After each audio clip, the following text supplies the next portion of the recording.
What's going on, YouTube? This is Acadius, and I'm back with another episode of What I Want to See in an MMO.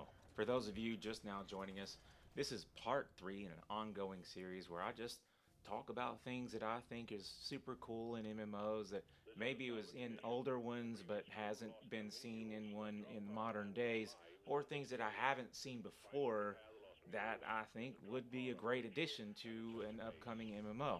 So the first thing that I want to talk about on the list here is custom built guild halls. Now I know that some games have allowed players to kind of cookie cutter custom build guild halls with these, like different pieces and stuff and you can piece it together. That's not what I'm really talking about here. I'm talking about something more on the level of Nazarick in Overlord. Like dudes should be able to sculpt the guild hall, and the more prominent the guild, the more rich the guild is, then the more badass the guild hall should be that they can create.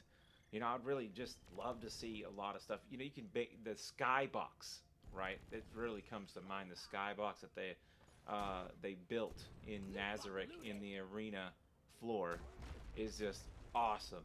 And allowing players to build things like that, I think, would be great.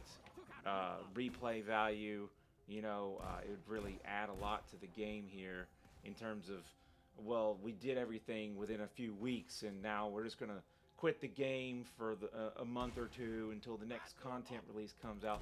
Like you gotta give players something to do if you want to keep them playing your game long enough for you to come out with more content again. And doing things like this, of course, you'd have to gather the materials to be able to put it together, to be able to, build these things.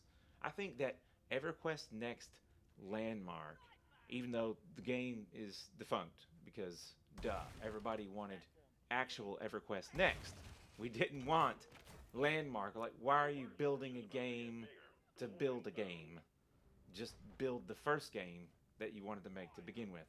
Anyways, EverQuest Next Landmark did a really great job when it came to allowing players to custom build things. It was a voxel based game, but I think that to a degree it was a little too complex when it came to the voxel building, but really, like, players' imaginations were the limit, and we could go around and look at other people's houses that were definitely way cooler than my very simple castle, because that's all I can ever build. But some of these guys did some amazing work in EverQuest Next Landmark. And if you haven't, you can probably look up a lot of the screenshots and stuff of these guys' builds that were in that game. I beta tested the game because I thought, like everybody else at the time, like EverQuest Next, the way they were presenting it was great. But I guess SOE lost faith because, well, Landmark was stupid. Why would you do that? They were wanting the players to build the world for them in Landmark, and then they were going to use the stuff that the players built in order to build their game with. So then they don't have to do the work of actually handcrafting the world. Like, why? That's never going to work. I don't know what they were thinking. Anyways, custom built guild halls in that fashion, maybe not quite as complex as Landmark offered with their voxel based building, but something similar to that, but not quite as simplistic where, oh, well, I bought some columns and a doorway off the marketplace, and then I just piece them together, and now here's my hallway. Like, that's a little too simple. Somewhere in between is what I'm looking for. The next thing I want to talk about here is in-game recognition of guild clears of raids. Just like in Log Horizon. I thought that was a great idea when I saw that episode, and they cleared the raid, and then this huge tablet like rose up out of the ground inside of the dungeon, and it had all of their names on it. And I thought, man, that would be so cool. You could do some cool stuff with that idea. Like, what if you had something like in the main cities? There would be like these boards or tablets or something, and then the world first clear would have the guild's name and then all the names of the players that participated at the time for that clear. I also think it would be cool to have, like, maybe put in lines of dialogue for NPCs around town where they're like gossiping about that raid clear that happened the night before, and they're like, oh, did you hear this? And this player did this, and like the devs could put this dialogue in there, maybe talking smack against them because they think the guild, because not everybody's gonna. If you're successful, not everybody's gonna be happy that you're successful because they're not happy, so they don't want you to be happy. So you could have NPCs not be happy with it. Maybe they're jealous. If you have NPC adventurers, so to speak, then those adventurers are jealous. But then you have other people that are, singing your praises. Man, that healer is so good in this guild. Just pick a healer at random. Who knows? But I think that would be super cool that you have in-game recognition, and it'd be the extra mile if they actually put in dialogue like overnight because they're watching these things. You got to know the developers watching these things. Maybe not Blizzard because Blizzard's a piece of junk, but like actual real freaking developers that care probably are watching intently on these world clears, keeping track of these big guilds that are getting on the verge of world first clears, and they may even be watching them live when they're happening. Who knows? We would need to know what tools they have available to understand what they can do.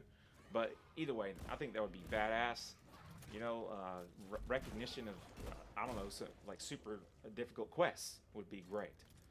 Just something in game that makes you feel like the world is actually reacting to what you and your guild are doing, so that it feels more connected.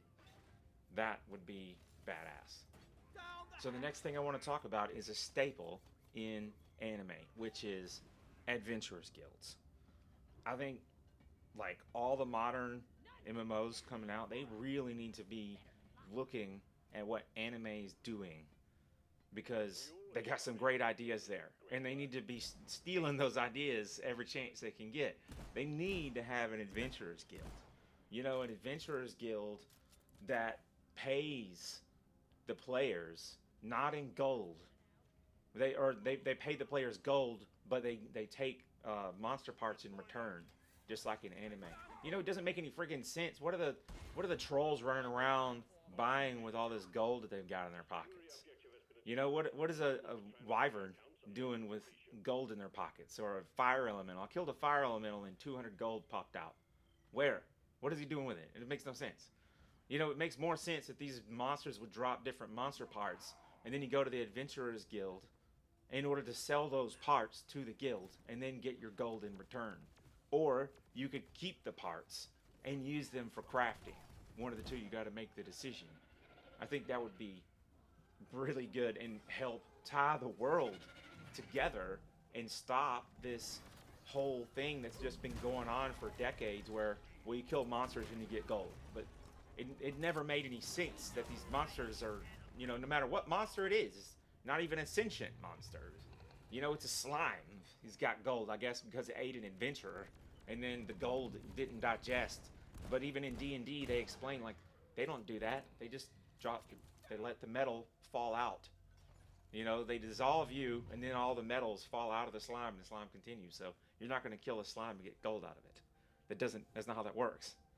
So yeah, just make the world make a little bit of sense. And they always level up within the Adventurers Guild. Even if you have an anime where the character levels up, the Adventurers Guild has ranks that you can level up in the guild, and then you get more and more different privileges and whatnot. And I would love to see that incorporated into an MMO where you do rank up in the Adventurers Guild and get more privileges. And I don't think that this Adventurers Guild, like I hate calling it a guild because you got your own player guilds, and then you've got the Adventurers Guild. They're really just two separate entities, So I don't think you should be able to be a member of. I think you should be able to be a member of both at the same time. Is what I'm saying. And then the last thing I want to mention in this video is guilds being able to declare war on each other. Now that's nothing new in the MMO space, but I think that it's important. When I played World of Warcraft, I used to run around with my brother and kill other alliance while I was alliance because they were a-holes, or else I just felt like being an a-hole myself. But that's not easy because we can't just freely attack our own people. I thought it was pretty detrimental that my guild couldn't declare war on another guild because they were being a-holes constantly. They were well known for doing that. They would ally with Horde and then have the Horde like, oh man, here's one of these people, and then they'd come over there and then mind control us so that then we're hostile to that guild and then they would kill us. And it's like, what the hell, man? Like what's going on here? And okay, well, if we could declare war on them, then now we could do something about it. Like we have a rumble in the jungle, see who freaking comes out on top. Pretty sure my guild would have came out on top. So yeah, guilds should be able to declare war on each other, no matter what's going on in your game. You should always allow players to settle their differences, and declaring war on each other is the best way to do that. And once one guild has had enough, I guess they got to back out. Now we know who won, right? So yeah, I think that's pretty important. You don't necessarily have to have alliances. Typically, you see declaring war, a feature that's in a game that has full loot PvP. But who says that it has to be that way? That's stupid. You could add that to World of Warcraft right now, and then you could have guilds fighting each other all over the place. You know, what? So, how's that going to negatively impact the game? It's not going to. It's actually going to create rivalries, and rivalries is what spurs players to continue playing. So if anything, it keeps players at the keyboard, which is what they want to begin with. Like this whole cycle of go through burn through the new content, and then go do other things and wait. Okay, they can start eliminating that if they were to make certain changes that drives players to continue playing. And this is one of them. They could just add guild wars, the ability to declare war on other guilds, regardless of faction allegiances, to the game. And then now everybody's got a reason to keep playing, right? So that's it for this video. Let me know what you think in the comments below, if this is a good idea or you hate these ideas or whatever. And don't forget to subscribe to stick with my content here, and we can have some more discussions. And I will see you in the next video.